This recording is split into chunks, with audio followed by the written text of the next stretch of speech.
Well, hello and welcome. And in today's little adventure, I'm walking from Nash Point Lighthouse along the Glamorgan Heritage Coast towards Llantwit Major. We were meant to be going back on the road and exploring Europe this summer and into autumn, but things keep changing. Our plans keep being cancelled, so it looks like we'll be staying in the UK for the rest of the year. So anyway, that's an ideal opportunity to continue to explore Wales, and in particular closer to home for us, which is the area around the South Wales coast. So let's get started. Oh, before we go, look at these amazing cliffs.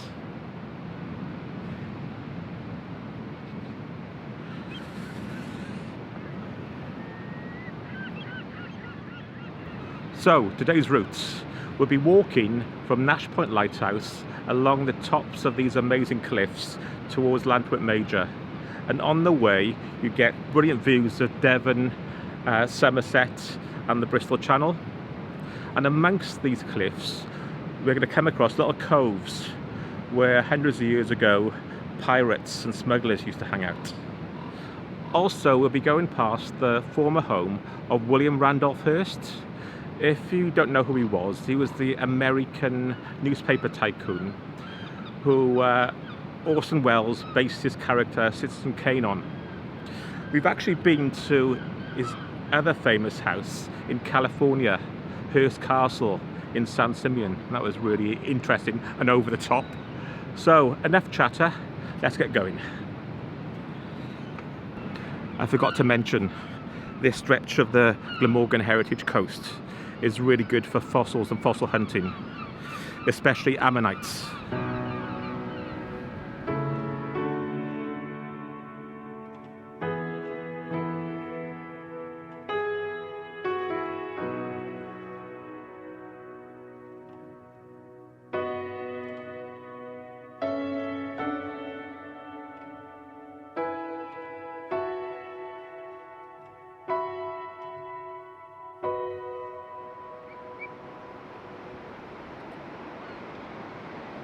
So now I'm walking along the cliff top to our first stop, which is Nash Point Lighthouse. It was built in the 19th century and it's a Grade 2 listed building, and it was the last in Wales to be automated. But what I remember Nash Point for isn't the lighthouse, it's the foghorn. I remember as a kid on a foggy day hearing the blast all the way over in Porthcawl. Look at that. They used to use that foghorn up until the 90s, but they still used to let it off for tourists and visitors twice a month. But I've heard it's no longer working, so I'm not sure. Maybe they'll restore it. If you've heard the foghorn lately, let me know. One bizarre little story: when I was a very young kid in Porthcawl, when I used to hear the foghorn, for some reason I used to think it was the fish singing in the sea. I don't know why. I don't know where that came from.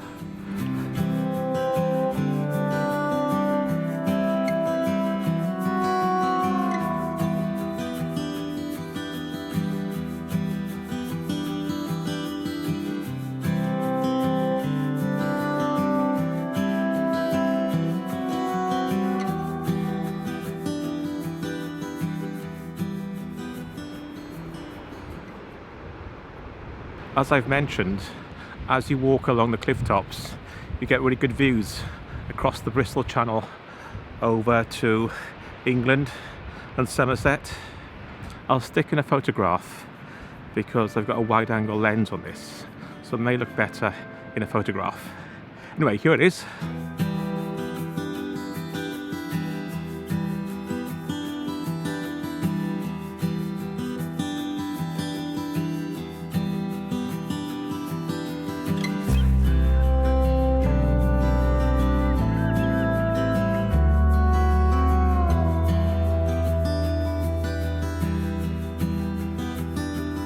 You can see how unstable the cliffs are by this wall.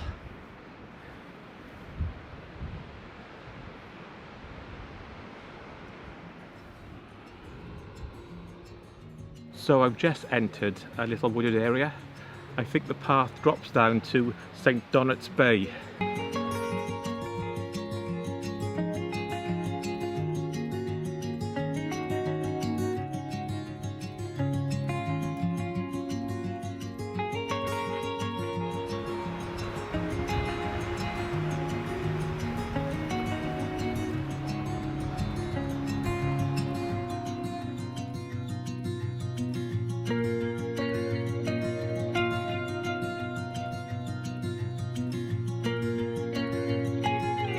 Remember earlier I mentioned this coastline is really good for fossil hunting.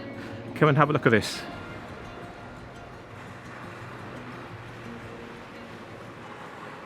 So I've now reached St. Donat's Bay, and behind me, that property there, is part of St. Donat's Castle, well, it's further back near St. Donat's Village. It's now known as Atlantic College, which is an international school. Unfortunately, it's all closed up. You can't go into the grounds. But this was the property that was owned by the American newspaper tycoon William Randolph Hearst. When he bought it, he set about what was described as a brutal renovation, and he destroyed other ancient buildings around the UK, tore them down, brought them here and incorporated them in his new design. Despite spending millions on the place, in the time he owned it, he only spent a total of 4 months at St. Donat's. But when he did arrive, he normally brought an entourage, including the likes of Charlie Chaplin, Clark Gable, Errol Flynn, Winston Churchill, and a young JFK who came with his parents.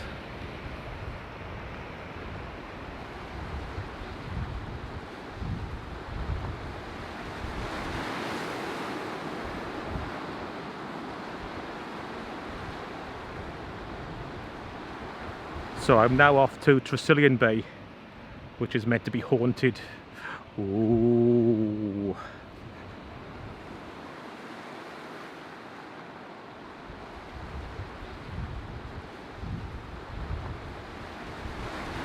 Just before you get to Tresilian Bay, I've come across an old World War II pillbox, and you can still get inside. Let's go.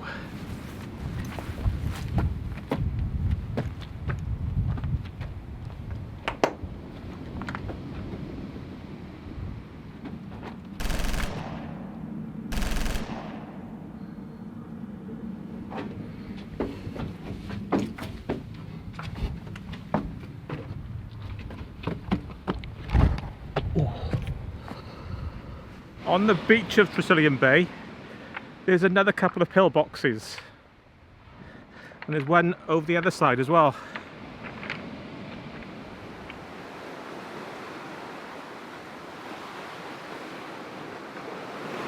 So now I've reached Tresilian Bay, and this bay was frequented by smugglers and pirates back in the olden days. It's also said to be haunted by a character known as Peter the Pirate. Hello, I'm Peter the Pirate. Well, anyway, back in the 15th century, Peter the Pirate was drowned by Sir Henry Stradlin in a sea cave to the west of the bay. And apparently when there's a full moon on a winter's night, you can still hear the cries of Peter the Pirate as they echo across the bay. I'm Peter the Pirate.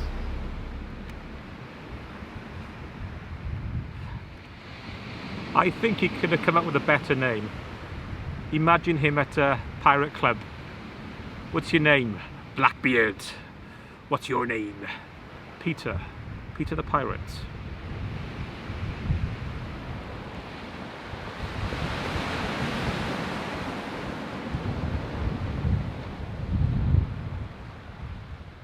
And here's another pillbox. I didn't know there were so many along this stretch of coast.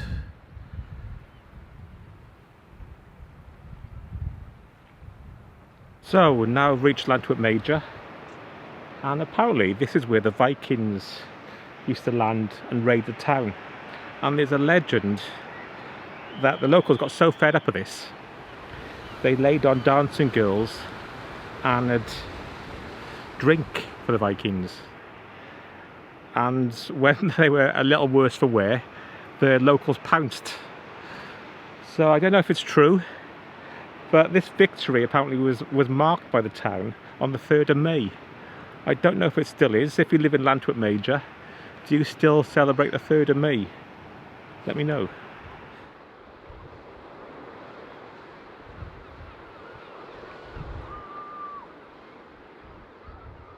So that's the end of our walk from Nash Point Lighthouse to Llantwit Major Beach.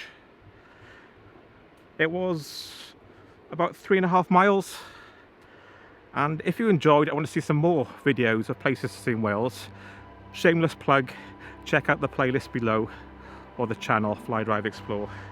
So until next time, it's a goodbye from me and a goodbye from an absent Mel. Goodbye.